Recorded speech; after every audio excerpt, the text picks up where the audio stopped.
Okay, hi everyone. Welcome to this week's Blender tutorial. So last week we talked about how to add textures to your objects. We did UV unwrapping and we used a tile texture like this to put on the external faces of our building. This week we're going to talk about lighting. Now, a lot of people don't realize, but in 3D graphics and in cinema, one of the most important things to make your work look good is the lighting. It's not necessarily how complicated your models are or how beautiful your textures are. If you don't light an object well, it will look flat and boring or even be almost impossible to see. So lighting is very, very important. Much like if you've ever worked with a video camera and a human subject, you know that you have to have the lights shining in a good direction so you can sort of see what's going on. So today we're going to make this simple image here, which is just lighting a sample object. And then I'm going to do a quick lighting tutorial to show you how we can apply these principles to the buildings that we've been making. And I'm then going to link in the description of this video to some more specialized lighting tutorials. So like a lot of my videos, what we're doing here is to introduce you to these functions, but you know, there's a lot of complexity and artistry in lighting, and you know, some fantastic professionals have made excellent videos. So this is sort of like an introduction. And then as you get more specialized, I encourage you to keep educating yourself, and I'll give you some good videos to get started with. And I'll also show you how we can swap out from a regular sort of plastic looking material to other things like this kind of metal material. And it's all just about having good material settings and good lights. So let's get to work. Okay, so using the same building file that we've been working on for the last 2 weeks, I'm going to use this file to do some lighting. So first of all, I'll save a new version, save as. This is the second time I've recorded this, so I'll call it Class 4 Model Building Lighting file number 2, because I stuffed something up last time. All right, so that just preserves our previous files so that if I really wreck things here, I've always got the old files to go back to. All right, so first of all, let's make that monkey on the box with some nice lights. So I'm going to hide my regular collection and go to the middle of the scene, and I'll shift right click to put my 3D cursor back near the middle, shift A and add a cube. Looks good. Let's go into the animation tab so I can see, if I have this on solid mode, I can see my cube here and see my cube here. All right. So first of all, I'll just do a little bit of 3D modeling. I'm going to scale that on the Z-axis by half, and I'll extrude a face and make a little platform like that. Okay, and I will just apply all the transforms, and then let's quickly texture it. Select all the faces, U for unwrap, and I'm going to use a cube projection because this is, you know, it's one step away from being a cube, so that should work pretty well. And just to be lazy, I'm going to reuse our white tile texture from the building, but the tiles are way too small, so I'll just quickly alter our texture a little bit. If you remember last time, we used this mapping node to change the size of our texture relative to the object. So what if I set these to 1, maybe even 0.5? That looks okay. And you can see the automatic mapping has done a good job down here, not such a good job up here. The tiles are not sort of, they're bending around the corner, whereas they should have a nice edge like this. But for the time being, let's just say this is okay. All right, so I'm going to go into material preview mode so I can see my box there. Now, what should be happening for you here is that as you move around this, the camera should be moving. If that's not happening, it's just because you haven't got lock camera to view here. So on the view tab here, which you get by pressing N, just have lock camera to view ticked. And then if you want to if you want to look through the camera, you can either press Control 0 or Control numpad 0, or up here, view, oh no, sorry, object, hold on, sorry, no, view, I was corrected, cameras, set at active object to camera. So that'll just set your view to the camera. All right, so yeah, lock the camera to view, and you can pan around and move your camera in a kind of intuitive way. So let's add in the monkey, place my 3D cursor there, Shift A, click monkey. So the monkey is just like a test object in Blender that is kind of useful for doing things like lighting. It's like a cube, just with a bit more interesting stuff to it. Our monkey looks too big. I'm going to scale it by 0.6, it looks okay. Now I'll just look in my side view and bring it up. My other side view, I think I'll rotate it, because I just want it to look like it's sitting on the platform there. And I'm going to make it sort of sit off to the side just to be a little bit more interesting. And maybe I will also rotate it so it kind of like fits. So it kind of fits on the platform. Just looks slightly more visually interesting. Okay, so if you go into your viewport and press Z and go into rendered mode, yours might not look black like mine does. And if it doesn't, that's just because there's probably some lights in your scene. So for example, if I add a light here, okay, and that you can see automatically it shows up here. So I'll delete that light. But if you still don't have any lights here, and it's not black here, it's probably because in your World tab, usually by default, the environmental light is usually set up to 1. So yours probably says background, and that's usually set to 1. So don't worry if yours is not pink like mine, that's just because I've been doing some other things. I don't know, if I just, yours is probably set something like, what's it by default? Color is probably something like that. Anyway, I'm going to set that strength to 0. So what that means is now there's 0 lights in my scene. And that's how we want to start, because we want to add in 1 light at a time and really sort of have a lot of control over our lighting at this early stage. One thing I want to do is I want to make this monkey a bit smoother.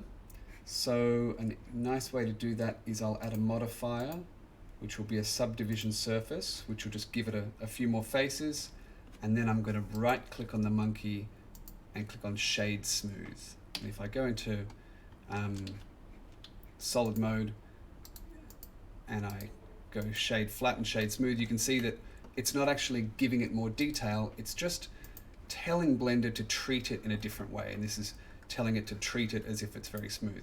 It's got the same number of faces though. Okay. So let's also give the monkey a material so that it's got some color and some material properties. I'll call this monkey material, and let's change the color. Maybe color can be anything you want. I'm going to make mine this sort of orange color, and that'll be enough for now. Orange monkey. So first thing, let's add our first light. So I'm going to go oh, and also if your background is not transparent like mine, that you find in the render tab, and it should be in the film tab here, and it's just the transparent tab. So if your entire background is black, that's just because Blender is looking at the background as well, and I just have the background set to transparent. Okay, so let's add a light. So in my viewport, I'll press Shift A and add I'm going to use a spotlight. So there are 4 different types of light in Blender, and they all have slightly different functions. And we'll have a look at them a little bit in this tutorial, and you'll see a lot more about them in other tutorials. Okay, so I added in a spotlight. So far it hasn't done anything. If we press G and Z and lift it up slowly, we'll see that for a little bit we see something happening there, and then it kind of disappears again. That's okay that it disappeared. It just means that we need to turn its power up a little bit. Lights in Blender work like lights in the real world. As they get further away from something, they get less strong. Okay, so if I go into the light tab, with the light selected, I have this little light tab here, and I'm going to look at the power setting here, and it's set at 10 watts. Let's make it, I don't know, 300. Okay, a bit better. So if I bring it closer, you'll see it'll get brighter and brighter and brighter, but the shadows will get harsher and harsher. And as I bring it further away, the shadows get a bit softer, but the whole thing also gets softer. So maybe I'll set it at 600. Okay, I'm going to look in my top view. And actually, no, I'm going to rotate my lamp first on the x-axis, RX90. That's not, oh, you know, that's good. And I'm going to set this light to be my what's called a key light, which is going to be my sort of most dramatic light. So I'll rotate it. I'm just going to bring it back here. It's not giving me any light right now, so it's obviously too high. So I have to bring it down, something like that. Now I'll just bring it up a little bit, and let's just rotate it so it's kind of pointing down at the monkey. Okay, so I want to rotate it a little bit more actually, and kind of have it coming from the front. But you can play with this as you like it. It's just sort of giving you a direction for the shadows more than anything. That's okay with me. All right, so, and now I think it should still be quite a lot stronger. Let's make it 1,000, maybe even more. 1,300, maybe a tiny bit more. That'll do. Okay. So, what you'll see at the moment is that you've got light hitting the left-hand side, and we're starting to see a nice kind of sense of form, that we can see that this object is curved, but here is way too dark. It's no longer a shadow, it's just a completely black box. And to have a more solid-looking arrangement, we want to throw a little bit of light onto this side as well. So I'll rename this light my key light, and then we're going to add in what's called a fill light. So I'll just Shift D, duplicate this. I'm going to rotate it and bring it around to the other side. Something like that. And I'm going to make it much, much dimmer. So, because what I want, if I turn off the key light, and I'll rename this second one to fill, I want the fill light just to give a little bit of light on this side. So let's try, 200 is definitely not strong enough, that's not doing anything. So what about 500? That's not bad, maybe a little bit too bright. 350, that looks pretty good. So see how we've got a little bit of light there, and if I turn the key back on, now we've got this lovely sort of balance where we've still got a strong light source coming from one side, but it's not completely dark on the other side. And the way to check that your lights are doing what you want is to isolate them. You know, just see one at a time and check that they're doing what you want them to do.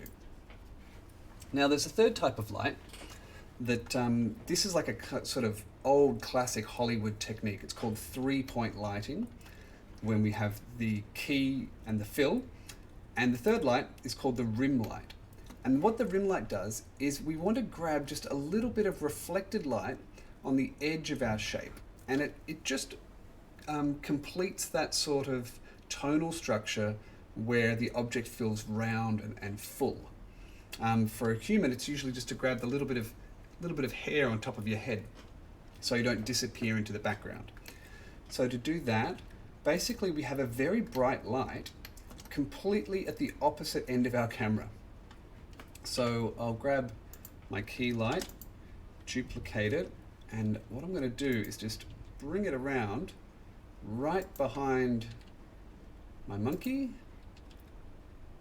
and I want to make sure that it's lighting the back of the monkey, but not everything else. So I'll rename this as rim, and I'll turn off the other two.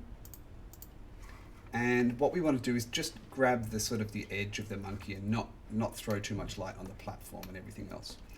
So if what's a good view? Maybe here. I rotate it up. That's a bit better. What if that's kind of nice. Let's have a look. Yeah, we are quite opposite our camera, so that's good. Yeah, something like that. And we can usually have it pretty strong. So that's insanely too strong, but 2000. I want to just catch a little bit less of the monkey, so I just rotate it. Yeah, something like that. Getting a rim light in exactly the right position can be a little bit tricky, but see how it's just grabbing these little bits of form here, so that now when I turn on the other two lights, we've sort of got something it's quite satisfying, and it starts to look, it starts to look more real, but it also starts to look more maybe cinematic. It's the way we're used to seeing objects lit. So we can do a quick render of this object and see what it looks like. Now with rendering, what we're going to be using mainly in class is the Eevee render engine. So if you're in your rendering tab and you've got these two options, cycles and Eevee. Now if I click cycles, you'll see that a few things are going to happen.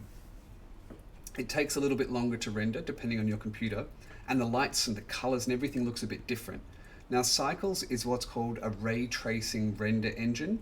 It means that it does far more complicated lighting calculations, and it's really good for photorealism and stills, and if you're making like really high quality photorealistic animation, cycles is great, but it's much slower.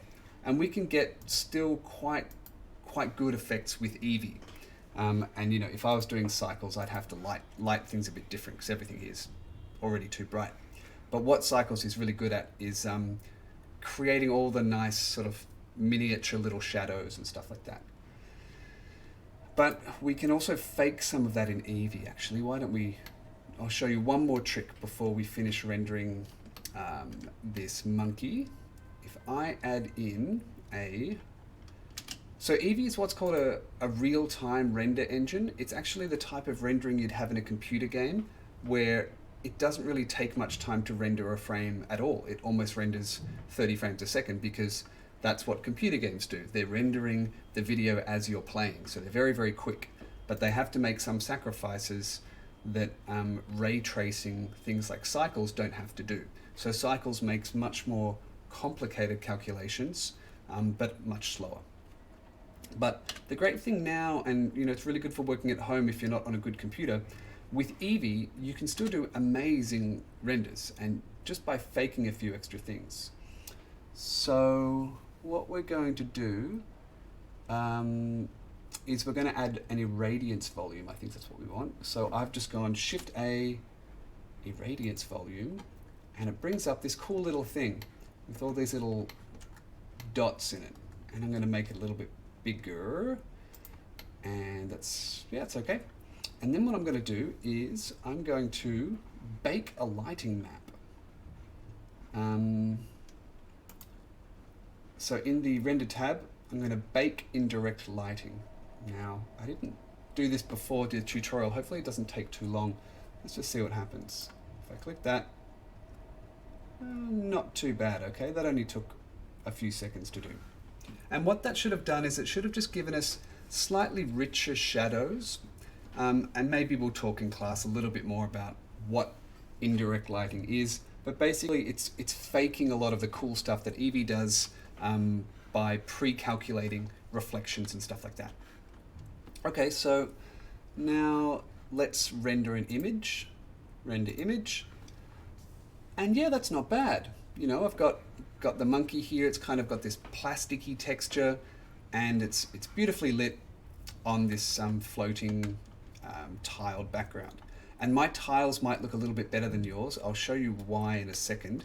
I've done some more tricks to give those tiles a bit more of a sort of detailed look. But while we've got this lighting set up, I'll show you, if we go into the material now that we've got the scene properly lit, and we change some of its reflective properties, the lights are going to make it look really good. So if I go into the roughness, roughness is what makes something either really reflective or really smooth. Because if you think about kind of what a mirror is, it's something that's incredibly smooth and therefore incredibly reflective. So roughness, if we turn this down to say 0.1, our plastic all of a sudden gets really shiny. And I'm just going to rebake our reflection map so that all of the shininess is at its most shiny. And I will render the image again. And hey, you know, now we've got this kind of shiny looking plastic monkey head. And later on, I'm going to show you how to make it go metallic, because there's just a couple of other tricks we have to do to get that to work. But okay, so that's our first lighting exercise. That's a 3-point lighting setup with a key light, a fill light, and a rim light, and with all the other lights in the scene removed. So if you want to sort of just make one object look kind of nice, and say you want to render it out and have it floating around in space or whatever, a 3-point lighting setup is a great place to start. And of course, like everything in Blender, you know, we can change a lot of properties on our lights. We can change the color of the lights. So if I take my key light and I make my key light a little bit yellow, a little bit warm, see how it's sort of, I can get a little ridiculous here, but if I make that just a little bit warm and I make the fill light a little bit cool, it can all of a sudden, if I render that again, start to give, you know, it really changes the atmosphere of the object just by making tiny changes to the lights. Or if we wanted to get kind of more science fiction, you know, I could make that light, you know, these lights could really be quite different colors, and it gets into something that looks like it's from a, you know, sci-fi film or something like, you know, if we did that, then, you know, it looks like, I don't know, it's in some weird place with strange colored lights flashing on it. But okay, so you can see how the lighting is really does quite a lot. And of course, you can even keyframe your lights, so you can have the lights change color over time. So yeah, that's a nice start.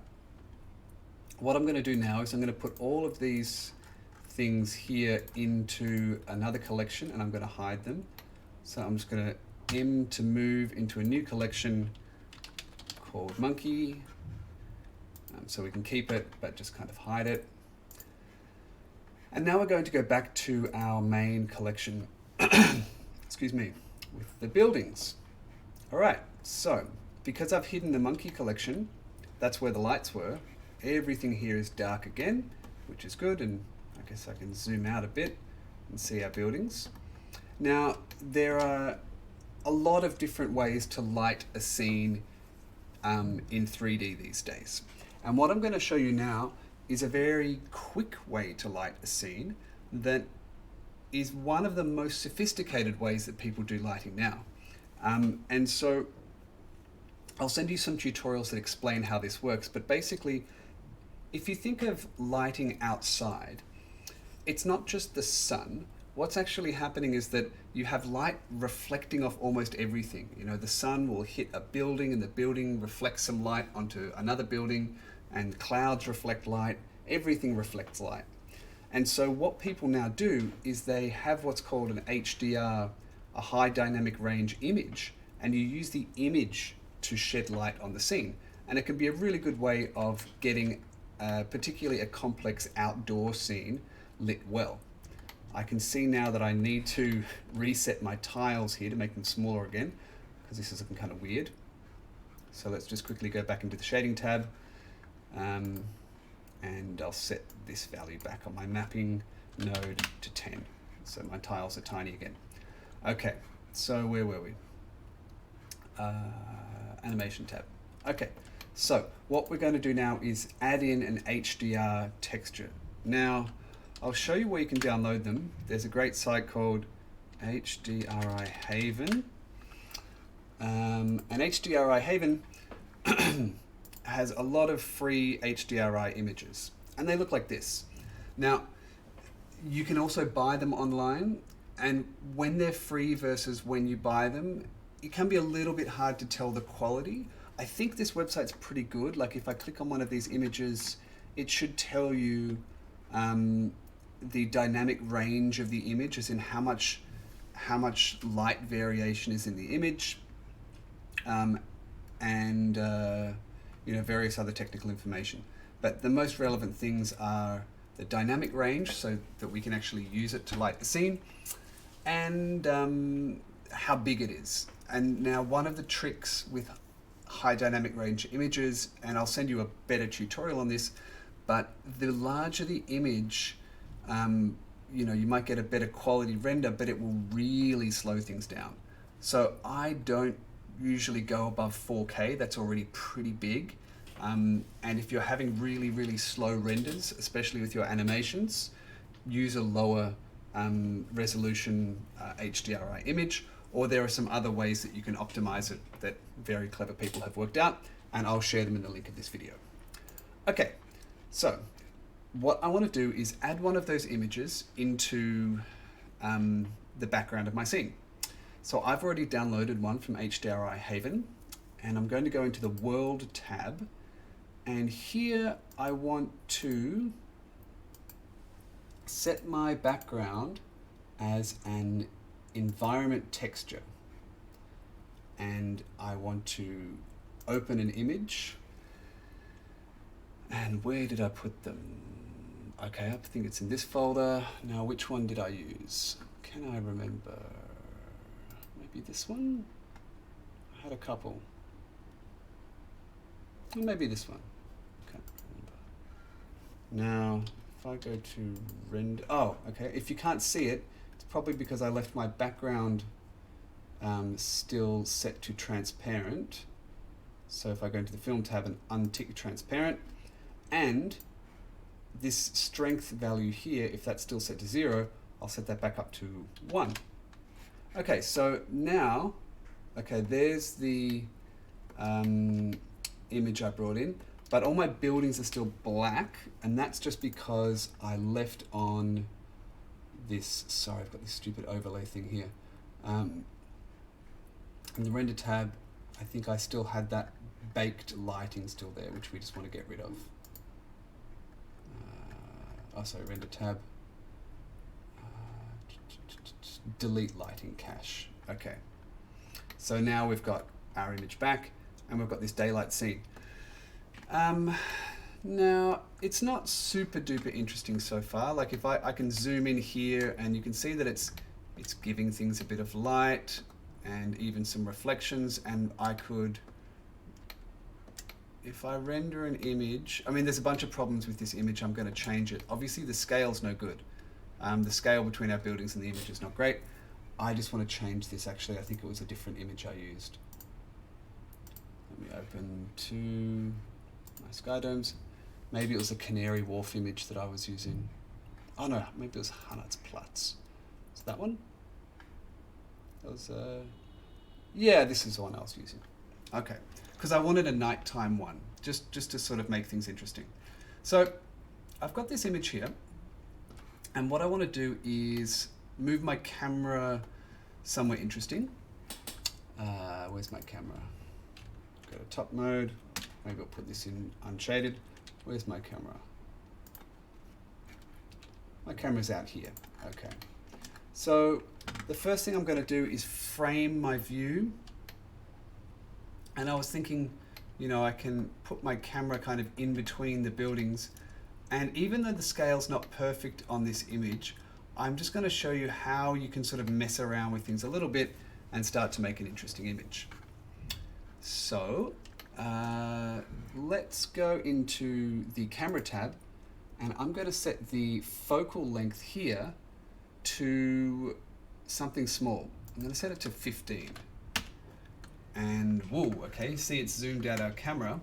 But if you zoom in, what it's done is it's given us something closer to like a wide angle lens. And it's given, you know, really like exaggerated perspective, and it kind of looks kind of dramatic. So now if we go in between the buildings look kind of bigger. It's like exaggerating the height a little bit, which I think is kind of nice. So I'm just going to put my camera in between my buildings like that. Maybe I'll just give it a render and see what it looks like. I've been going render, render image, but as you can see here, if I press F12, I'll get my image as well. So I'll just press F12 and let's see what we get. Okay, some things look good, some things don't look good. I'd say everything's way too bright, and we have no depth of field, so this is too sharp. It should be kind of blurry, but we do have reflections on the windows. That's kind of cool. You know, that's because that glass texture we put on the windows is picking up light from the HDRI image, and it's starting to look like windows just because there's all these weird bits of light coming from the whole image that's reflecting off our windows. So I'm going to turn down the HDRI image a lot. I'm going to turn it down to like 0.1, or maybe even lower, 0.05. And now I'll render it again. And what do we get? So to me, like, this is already looking better. I'm gonna, because of this scale thing that I'm not gonna go into this now, I'm just gonna turn around the image a bit so I don't see, actually no, I'm gonna blur it a bit. I'll blur it just so I don't really wanna see that building that kind of gives away the illusion a little bit. Is that better? What do we get? That's a little bit better, because now we don't see too much of that sort of building that's the wrong size. So let's add a few more lighting effects and see how nice we can get this to look just using this sort of HDRI image idea. So the next thing I'm going to change is the depth of field of my camera. So usually most cameras, they can't focus on everything all at once. You know, a camera usually has some objects in focus and some objects out of focus. And for those of you who've studied photography, you'll know that the range of what is in or out of focus is relative to the aperture or the size of the hole inside the camera lens. And Blender, what it does is it simulates a camera lens so we can have camera-like effects, even though in reality there is no camera lens in our computer, but we can control the effects as if there was. So in the camera tab, I'm going to turn on the depth of field, and I'm going to set the focal distance. Okay, 10 meters is the default. And if I make the f-stop smaller, like 1, what that should do is make things in the background blurrier and things in the foreground sharper. Let's see if we render that. Hopefully it works. A little bit, I mean, you can see that's a little bit blurrier, but I want more. All right. So I'm going to set that focal distance to something like, maybe we can set the focal distance to an object. That could be cool. So if our camera is there, I'm going to put a cube here, mesh cube, and I'm going to call that cube camera focus. And I will turn off the camera there. If you don't see the cameras there, it's just one of the many filters that you can hide and show. So the ones that I use the most are the eyeball and the camera. The camera means we can see it when it's being rendered, and the eyeball means we can see it in the viewport. So what I'll now do is grab my camera, and I'm going to tell it to focus on the object that's called camera focus. And maybe I'll set my f-stop even like super low, 0.8. I'm just going to press save so I don't forget what I'm doing. Hit render. That's looking a little bit better, but I think there's still some things we can start to improve. Let's add in some bloom. So if you've seen, you know, you see it a lot in films and stuff, when there's a light in a scene, usually it gives off a little bit of a glow, and that's what we call a bloom. So if I tick and untick this, see how all of the reflections of the lights start to sort of glow a little bit, and it's kind of actually just like adding in a distortion that the camera brings in. But I think it's doing a little bit too much. I'm going to turn it down to like 0.4 or something. Yeah, maybe something like even like 0.15 is nice. If I render that now, what do we get? Okay, it's starting to look a little bit better. What I'd also like to do is just add in a few extra lights of our own that are going to become like visual features, if you will. So I'm going to turn down my environmental light even more. Let's make it 0.01. So if I render that now, it should be super dark. Okay, it's starting to look kind of dark and atmospheric. Now, what we can do, I'll show you another type of light. I'll start up here. We're going to add in a point light. Now, if I go light, point, it's just sort of popped in on the top of the building there. So if I just, so my camera's here, the light's here, and I'm going to look here. If I move this point light out, you can just see it popping in on the corner of the building there.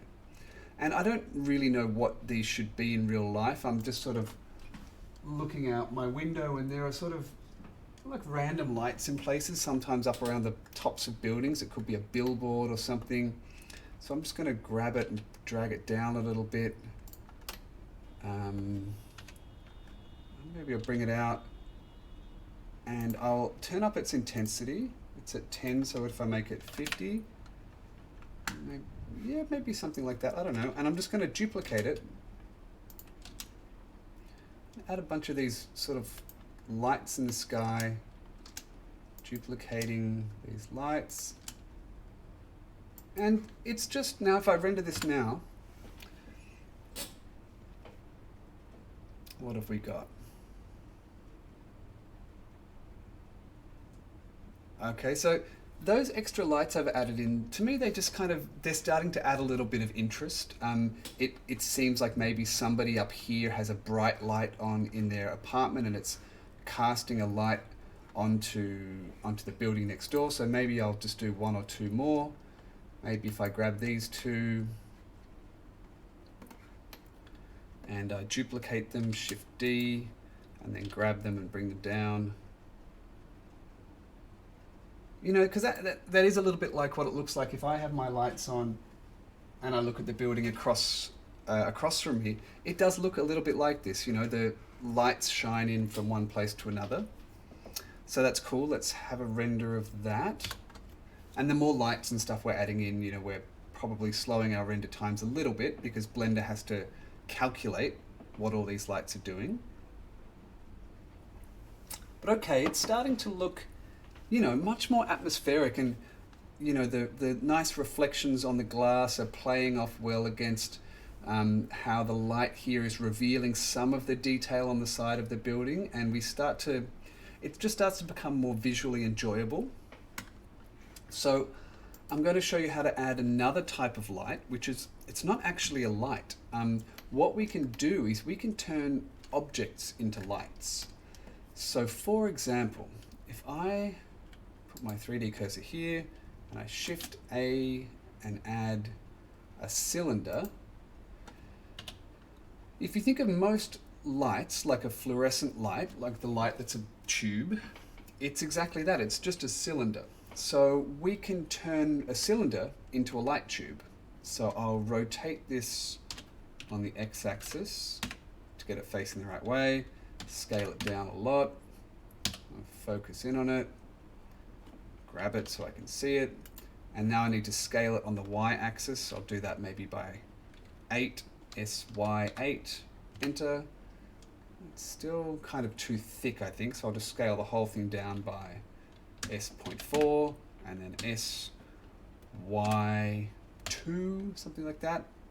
All right, so what I'm going to do, I'll look from my top view now by pressing numpad 7, and I'm going to put some weird colored lights outside one of the apartments, just to see how that looks. So if I grab it and bring it down, and I want it to be, I mean, this is the reason that you have a camera at the same time is, you know, if I was putting all the lights on this building behind, it'll be a little pointless because we can't actually see them. Now, I don't think we can see this light yet either. We can just see the cylinder going up and down. But what I want to do is turn this cylinder, as I said before, into a light. So what we can do is if we go into its material properties and add a material, instead of using the principled BDSF surface, which is sort of the default material, if I click here, we can add an emission. And immediately you see it started kind of glowing white. So what's a good color? Maybe like green or something? Just make it kind of weird. So we make this like soft green light, and then I can turn its strength up on the emission texture to like 3. And see how immediately we've got this like weird glowing green light. If I put it to 5 or something, maybe that's too strong, down to 3. But I can turn up its, if I turn up the bloom again a little bit more in the scene, the intensity to say 0.2, you'll see that that glow will get even stronger.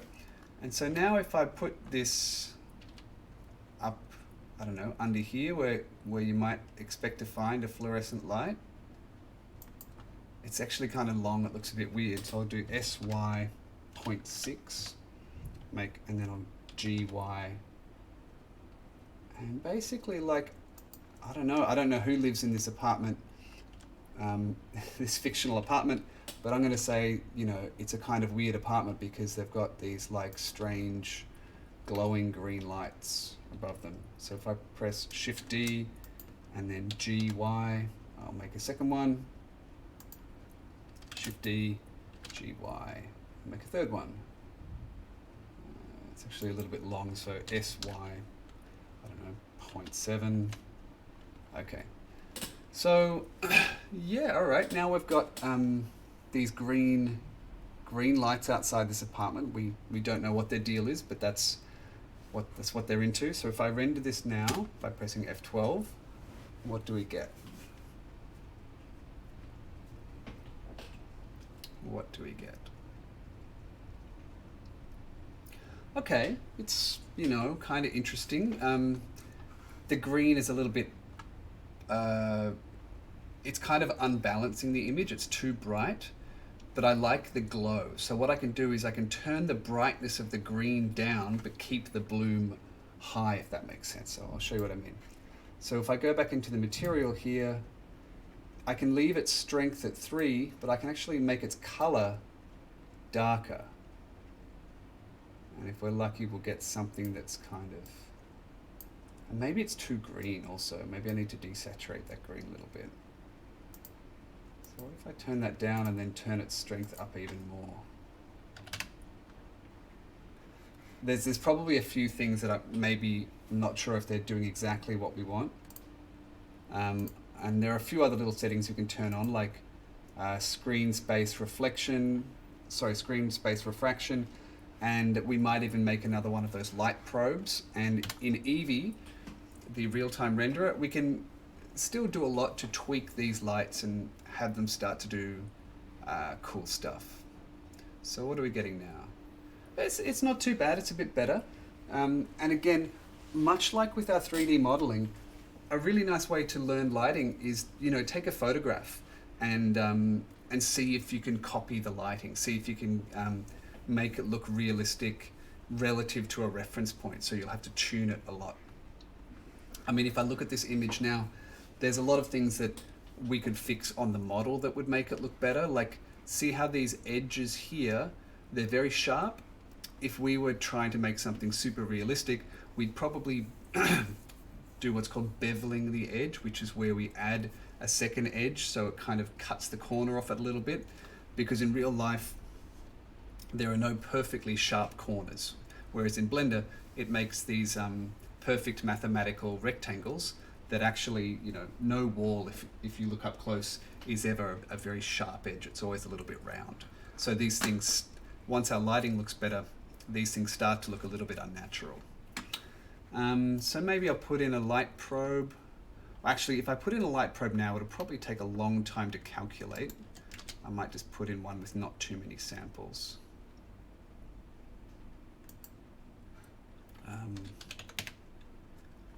Maybe I'll just put it close to where my camera is. But I'll just put it here.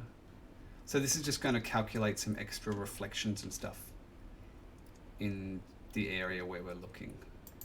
So if I now go and bake that light map, it's just going to, I'll turn on Ambient Occlusion as well. Ambient Occlusion, we might do another, we'll probably do some more classes on rendering later, but Ambient Occlusion is a very beautiful, subtle way of calculating shadows that here it's probably not as prevalent because we're rendering a very dark scene, but maybe we'll talk about that another time.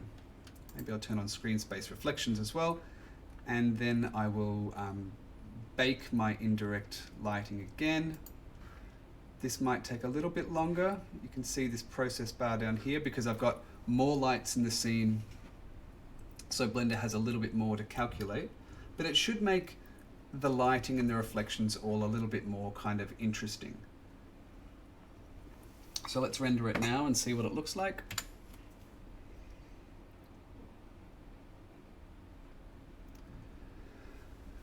What are we going to get? And Blender's thinking about it. Okay, so yeah, now it's kind of getting interesting. It's very dark and moody, and see how because we've baked that light map, the fluorescent lights are now reflecting off the wall and they're reflecting in the window. That's kind of cool. So basically what that light map has done is it's calculated anywhere that this green light could be bouncing and reflecting off, and it's calculated more sort of interesting effects. So, you know, what we really did here is we just used the HDRI image for the main lighting sort of idea, which is this dark scene. We just got the HDRI, turned it down, and it just gave us all these really nice subtle reflections. And then I just randomly put in some extra lights because especially in Hong Kong there are all these strange light sources everywhere, and we immediately went from, you know, our very dull grey surface here to something that's, you know, quite atmospheric. And now remember, we've still got this cool procedural city, so we could do all sorts of stuff with this with the kind of interesting lighting. And of course we can turn off the background as well if we want to render this out as something that we'd want to composite. If I'm in the render tab here and I click on transparent and render it again, just give it a second, we should get this whole thing here but with a nice empty background, as long as my Blender doesn't crash. Okay, good. All right, so yeah, so that's very cleanly just removed the background. So of course with Blender, you know, sometimes we just want to make one element, we might not want to make the whole scene. Yeah, okay, so that's almost it. I just want to show you one more thing. We'll go back to the monkey. Actually, let's just, as a test, what if I turn the HDRI and make it higher again? What if I make it 1? And I'm going to have to rebake the lighting, because see how the building didn't change. But just to remind you that these HDRIs, they're not just for making nighttime images, they're actually much more common to use them in the day. But I'll just bake the lighting again. And it's probably going to look super weird because we've still got the green ones there, but I'm just curious to see you know, how much is that going to change just by altering the properties of the HDRI? Give it a moment. Okay, wow, so super bright. So we'd need to turn our bloom down because it's way too bright off that window. But yeah, it's interesting, you know, if we swap this out for a daytime image, you know, we could probably do all sorts of completely different effects than that night scene that I made for you just now. And you know, these things don't look so good in a brighter environment. I was just curious. All right, so the last thing I want to do is I want to go back to the monkey and show you what the HDRI brings in to this idea of reflections and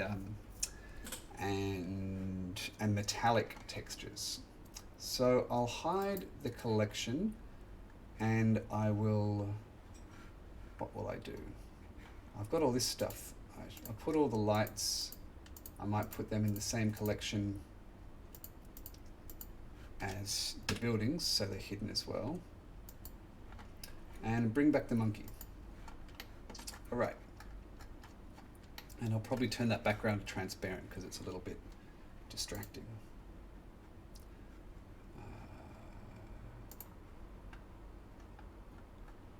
Film tab.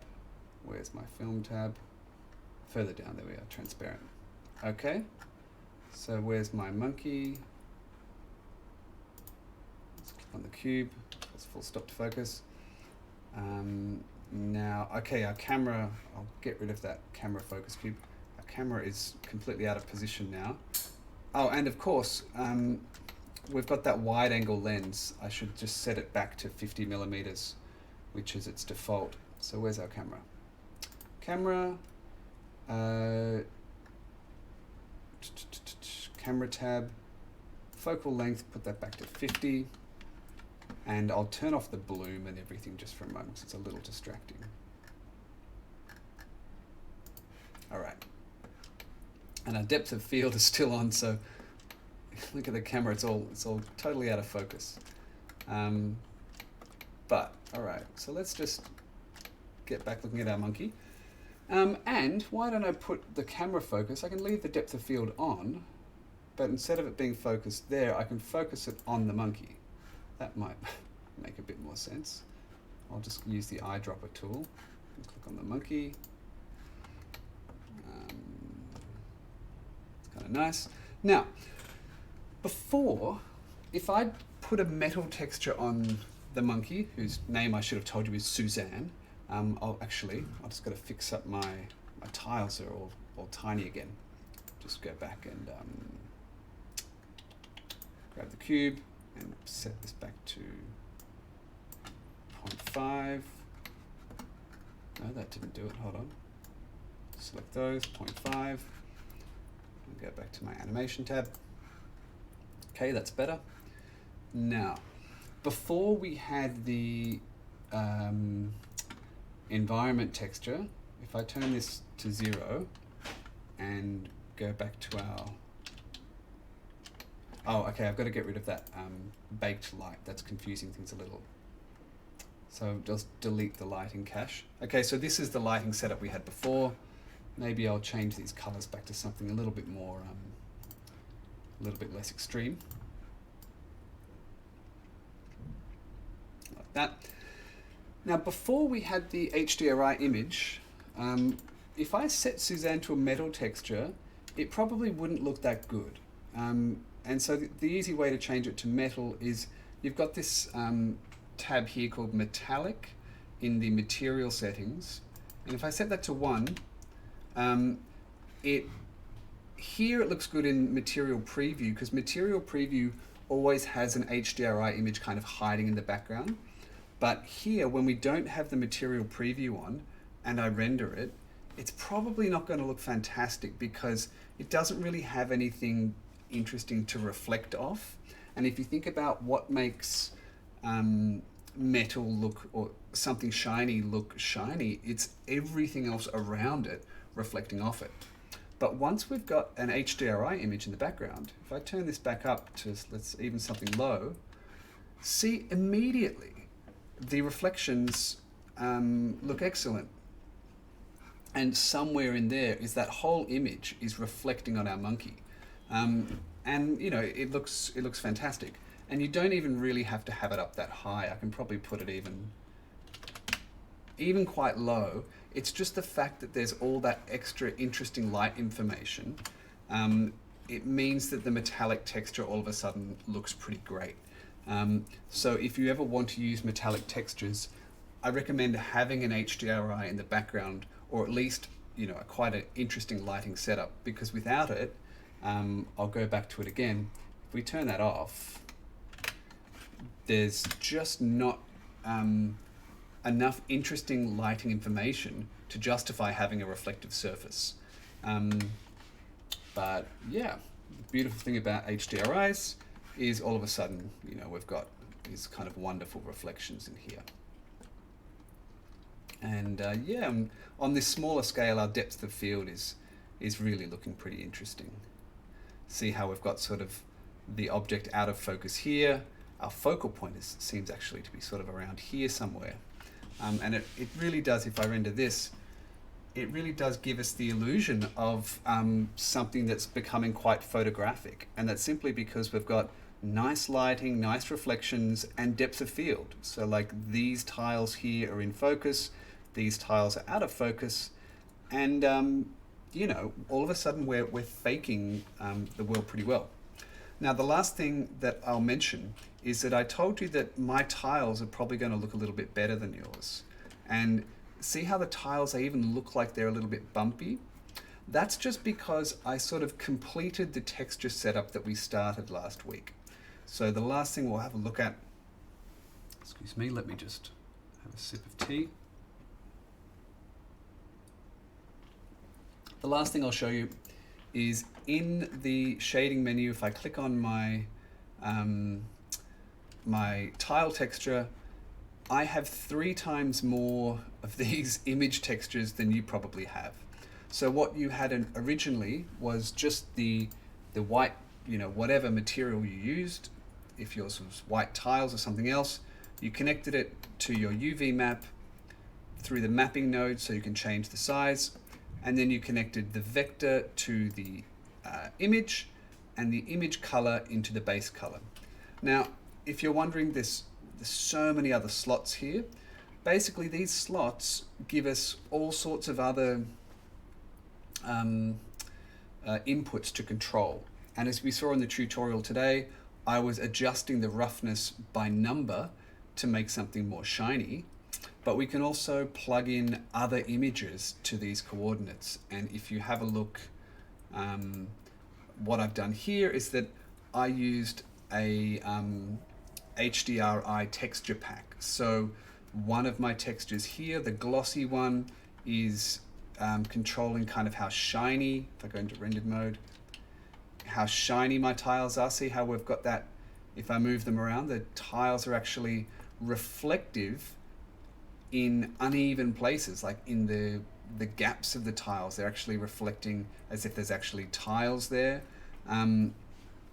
Then I've got a reflection image plugged in, and I've also got this weird one which is called a normal image. And what a normal image does, if I turn this off, is that maybe I'll drag it up and down. See how it's making the tiles look a little bit bumpier? A normal image is kind of faking geometry, and it's what's making my tiles look as if there's actually ridges and depressions on the black grout in between the white tiles. So we can probably, maybe I'll make another tutorial depending on where we end up on texturing, but there's also plenty online that maybe I'll send you as well that just show you how, if you want to use photographic textures, you can plug in a lot of different components to start to have things look quite photorealistic. But as I said in this tutorial, that photorealistic look, it doesn't just come from good textures, it comes from this combination of lighting, texturing, camera settings, depth of field, and so on. Alright, so that's the end of the tutorial for today.